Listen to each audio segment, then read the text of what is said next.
अस्सलाम वालेकुम नाज़रीन, प्रोग्राम बंदे की बात मुज़म्मिल सोहवैदी के साथ मैं हूँ आपकी मेज़बान इक़रा रियाज़। हमारे साथ मौजूद है मुज़म्मिल सोहवैदी। अस्सलाम वालेकुम, क्या हाल है आपका?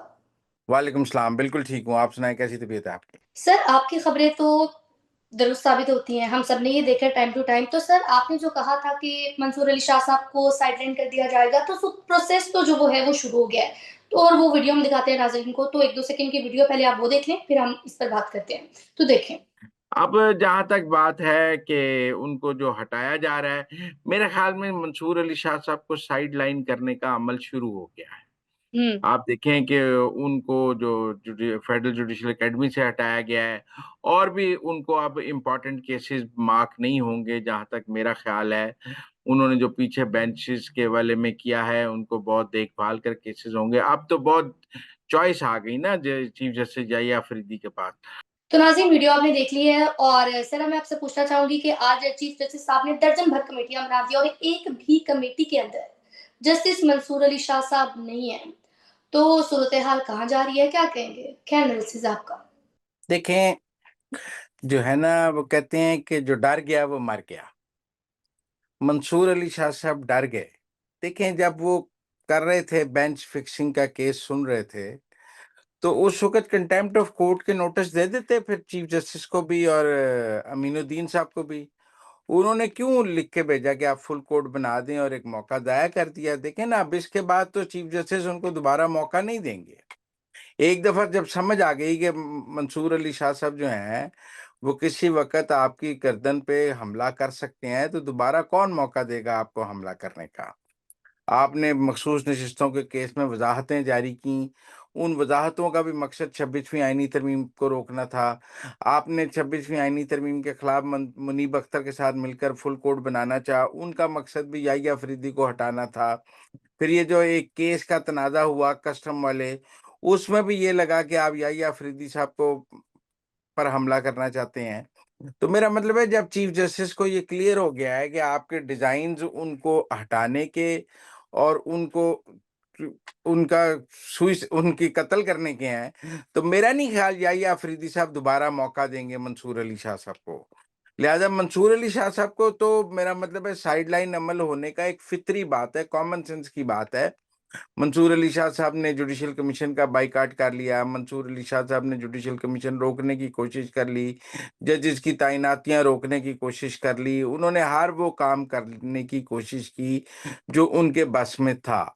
लेकिन इन द एंड वो हार गए। उन्होंने 4 जजों से मिलकर भी खत लिखा लिया तैनातियाँ रोकने के लिए, लेकिन वो नाकाम रहे। उन्होंने इस्लामाबाद हाई कोर्ट का तनाज़ा भी पैदा किया, सब कुछ कर लिया मंसूर अली शाह साहब ने। उसके नतीजे में मंसूर अली शाह साहब शिकस्त खा गए। आप देखें ना, याहिया अफरीदी साहब ने चीफ जस्टिस बनने के बाद मंसूर अली शाह साहब के साथ चलने की कोशिश की है, लेकिन मंसूर अली शाह साहब हर वक़्त इस ताक में रहे कि कब याहिया अफरीदी की गर्दन मेरे काबू में आ जाए और मैं उसको दबोच लूँ।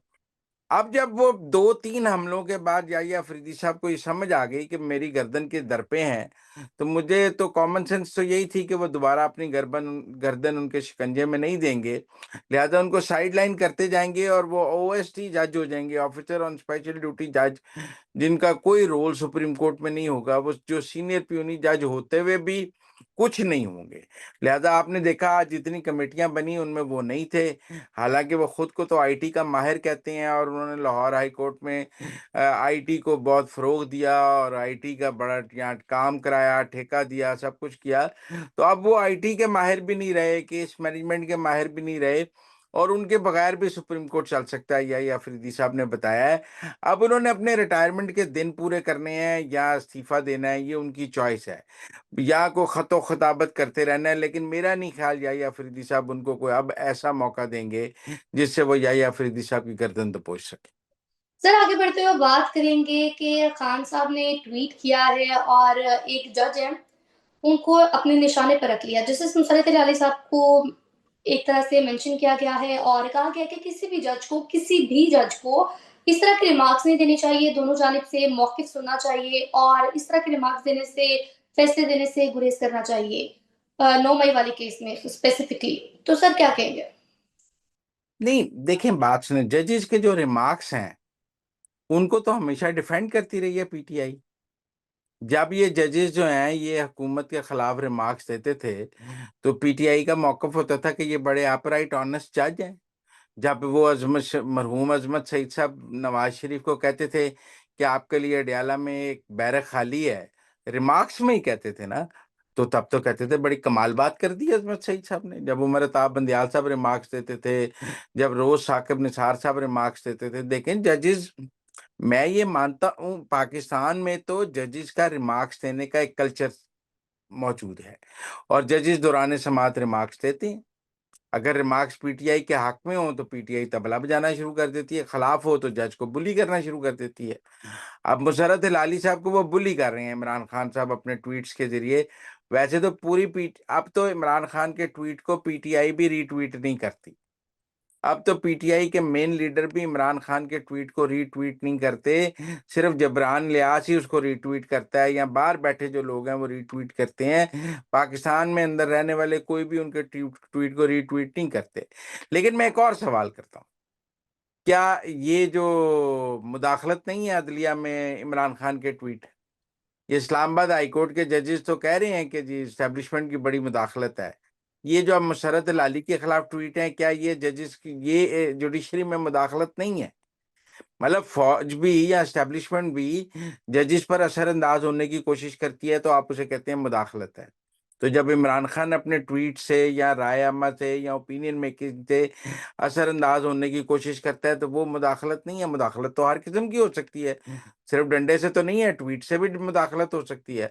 फिर यहाँ तो आप इस मुल्क में कोड ऑफ कॉन्डक्ट तय कर लें कि जी कोई भी अदलिया में मुदाखलत के लिए ऐसे नहीं होगा। ये तो नहीं हो सकता कि इमरान खान को मुदाखलत की इजाज़त है, वो रोज़ याहिया अफरीदी के खिलाफ भी ट्वीट कर लें, वो और chief justice Islamabad high court के खिलाफ भी ट्वीट कर लें, वो मुशर्रत हिलाली के खिलाफ भी ट्वीट कर लें, लेकिन वो जायज़ हैं।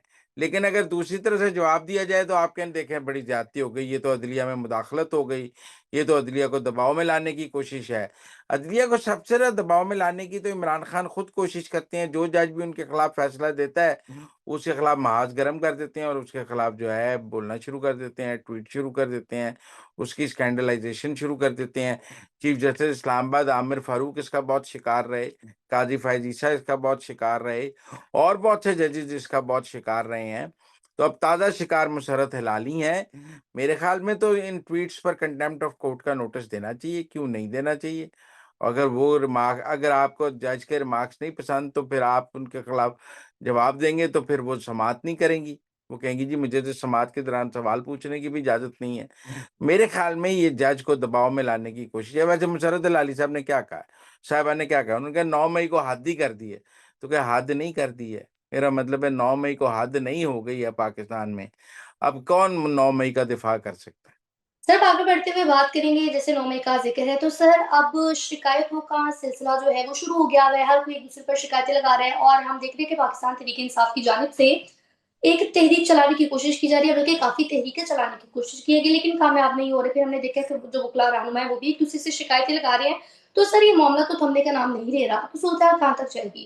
क्योंकि हमने देखा है कि रमज़ान के बाद भी उन्होंने कहा कि तहरीकें शुरू की जाएँगी, अपोज़िशन को मिलाया जाएगा साथ में। देखिए मैं आपको एक बात बताऊं, जब इफ्तिखार चौधरी साहब चीफ जस्टिस थे ना, तो उन्होंने नवाज शरीफ के पाकिस्तान लैंडिंग के ऊपर एक हुक्म जारी कर दिया मुशर्रफ दौर में कि नवाज शरीफ पाकिस्तान आ सकते हैं।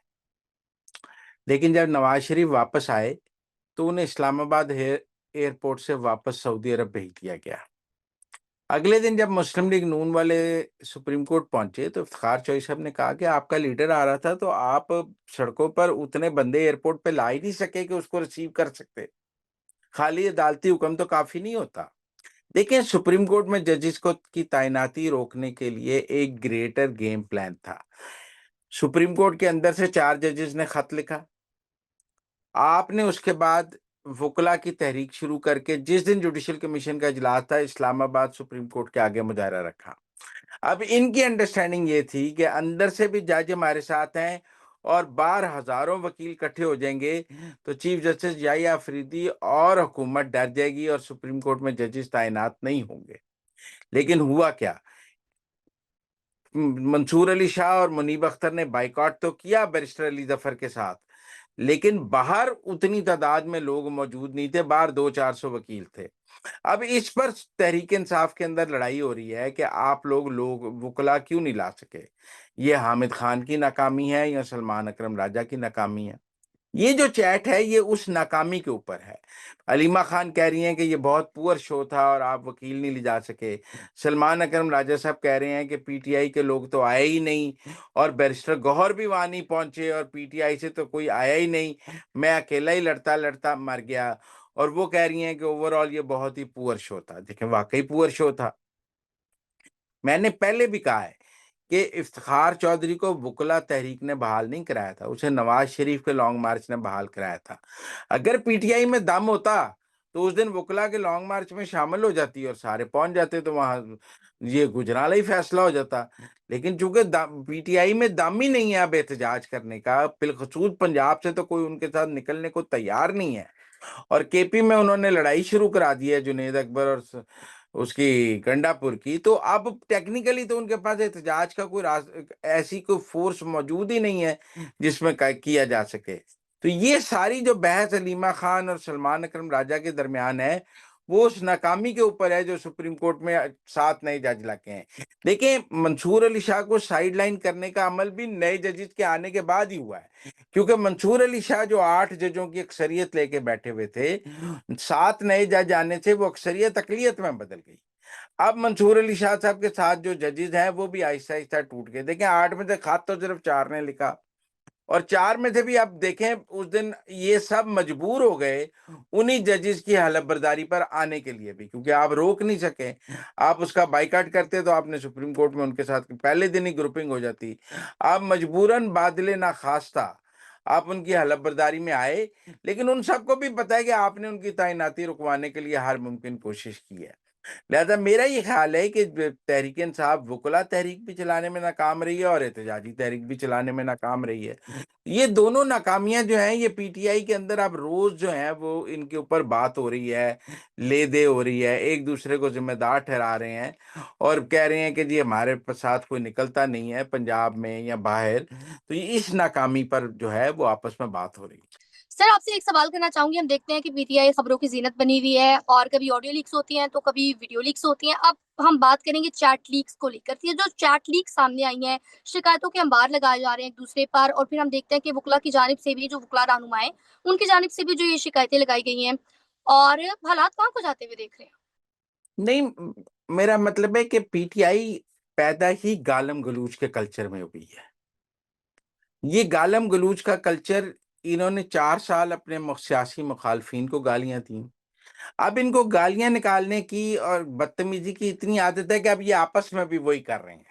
कल्चर है ना, एक सियासी जमात का कल्चर ही गालम गलूच है, बदतमीजी है, लड़ाई मार कुटाई है। पहले ये टॉक शोज में अपने मुखालफिन को मारते थे, अब एक दूसरे को भी चपेड़े मारने लग गए हैं। एक पहले ये लोगों पर करप्शन का इल्जाम लगाते थे, अब एक दूसरे पर लगाने लग गए हैं। आप देखें ना, फवाद चौधरी शेख वकास अकरम पे करप्शन का इल्जाम लगा रहे हैं, शेर अफजल मरवत जो है वो भी करप्शन का इल्जाम लगा रहे हैं। मैं फिर यहाँ नाम लूंगा तो आप लोग नाराज हो जाएंगे, वो एक यूट्यूबर पर करप्शन का इल्जाम लगा रहे हैं, 600 कनाल जगह का, जनरल फैज वाला, ये सारा कुछ।